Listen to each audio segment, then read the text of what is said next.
Alright, so we spent the last video breaking down Joy Behar, but the bigger comment that I want to make is who the left trots out as political commentators. You know, the right has got some pretty nasty guys on their side. Uh, and they've got some very polarizing figures. Um, some I share more common ground with than others. But you have people like Rush Limbaugh, very polarizing, very, uh, some consider him very toxic. Uh, you know, very, it invokes a lot of passion one way or the other. Bill O'Reilly, Sean Hannity, Ann Coulter, very virulent in her commentary.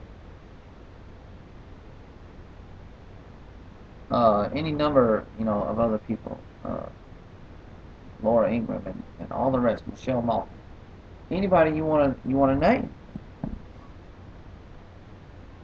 But these guys have never made any bones about the fact that they are political commentators. And they never make any bones about being for the conservatives or for the Democrats. They're very clear. Rush Limbaugh is very clear.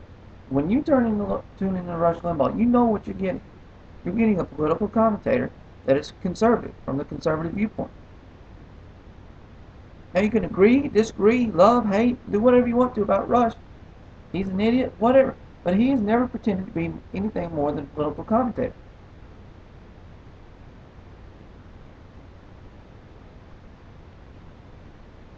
And that's what he spent his career doing, is commenting on politics. That's what he has spent his career doing. For good, bad, better, or worse. He has been a political commentator for his entire career. Or the biggest bulk of it. Same with Sean Hannity. Same with Bill O'Reilly. Same with Ann Coulter. Ann Coulter, as much as people hate her, you have to say Ann Coulter is at least intellectually honest with her audiences. She comes at you with, with hellfire from a political viewpoint. But she has always been a political commentator. She's never made any bones about it. She says, I'm going to tell you what I think about the state of politics in America. And she makes a lot of people angry. I just like to see her get the liberals mad. I mean, I think she's probably a horrible person. But I love how she gets the liberals mad. But, she's never pretended at anything else. The left, on the other hand, the biggest political commentators we have from the left are people like Bill Maher, Joey Behar, Whoopi Goldberg, Rosie O'Donnell, George Carlin, Jon Stewart, Al Franken. Al Franken? I'm good enough, I'm smart enough, and gosh darn people like me. This is the political commentators for the left. Why is the left using old, tired, worn out comedians as legitimate political commentary?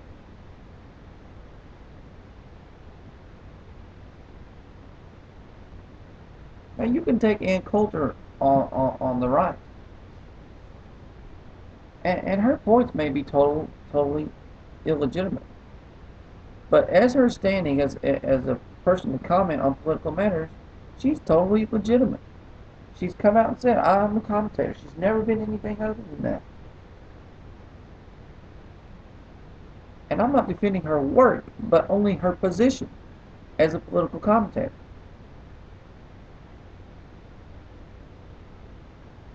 On the other hand, the left uses people like Joy Behar, and because a few political guests want to come through these little chat shows that they host and get a little exposure, they rub elbows with them. They think that they're fit and that they are the voice that people should listen to as far as commentary on the political scene. And I know Jon Stewart, and he likes to play modest and shun the limelight and criticize the quote-unquote legitimate media for looking to him too much, but he loves every second of it. But Joy Behar, Bill Maher, George Carlin when he was alive, uh, Al Franken, they never pretended to hate it. They always reveled in it, and they still do. Whoopi Goldberg, Rosie O'Donnell. I mean, give me a break, people. The other thing is that these guys pretend as if they have no agenda. They've fallen all over themselves. Barbara Walters, supposedly a legitimate newswoman, fallen all over herself in front of Barack Obama, saying that he is sexy. Joy Behar saying that he is charming, he is nice and sweet, I believe she said, and talking about his sex appeal, and then acting as if she has some legitimate right to comment on the political matters of the thing. Oh, this gas tax he's come up with, I just don't think it's a good idea. You know, I don't think he is genuine and authentic with the American people. Oh, because what? Because what? Because he came and sat down and answered your babbling, chattering questions for 8 or 9 minutes one day, one morning, and then you don't even know, you don't even have the research to even make a intelligent comment. You have no idea about political philosophy or public policy or anything. You're just a raging liberal because George Bush was horrible on the environment. George Bush was horrible on the environment. McCain was a little bit better, but not near good enough. As if she has some type of authority to determine